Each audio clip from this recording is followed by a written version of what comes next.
Exiting King's Cross Station and turning left, I headed east along Pentonville Road,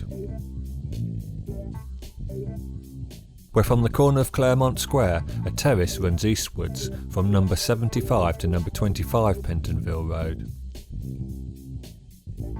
Built between 1818 to 1824, this terrace is the longest run of first-generation buildings left on Pentonville Road, with some of the houses originally having stabling behind them. Unfortunately, only the high numbers, shown here, have been spared the urban blight of stucco.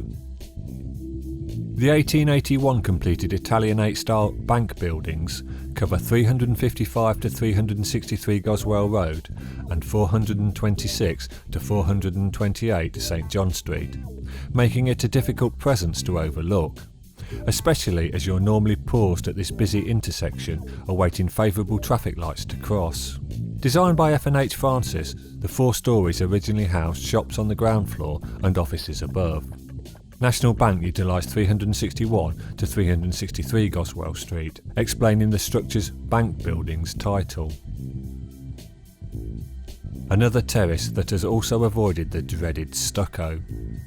Nelson Terrace's 1802 3-storey 3-bedroom properties exhibit London brick terrace simplicity, devoid of extraneous flourishes, but lifted by the contrasting white painted apertures.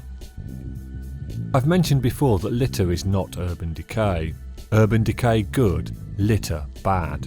And here on the City Road Basin viewing point is an example of ugly and thoughtless littering. Opposite City Road Basin is Ian Rank-Broadley's Open in the Lock gate sculpture, a video of which is linked below. While traversing City Road, groups of motorcyclists on noisy choppers kept passing, suggesting there was a motorcycle event in town. Donning my journo hat, I discovered it was a ride-through, as part of the funeral for a Hells Angels boss.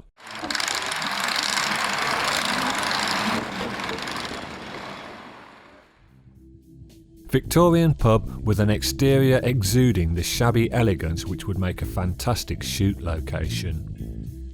The commercial tavern was built by Abraham Keemer of the Norfolk Arms, Bethnal Green.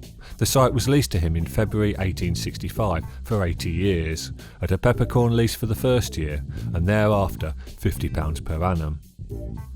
A June 2012 review on the Pub Judge website describes the commercial tavern as dark, expensive, and staffed by miserable fuckwits.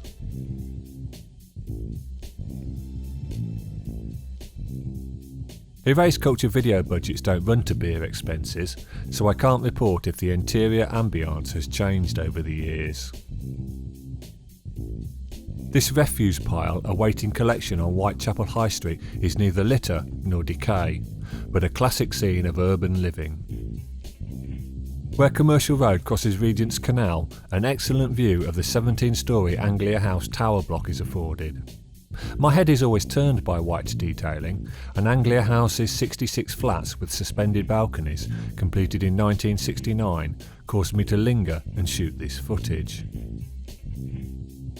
The Emirates airline opened in June 2012 with a 1 kilometre long, 90 metres high line running between the Royal Victoria Dock and the Greenwich Peninsula, the project costing £60 million.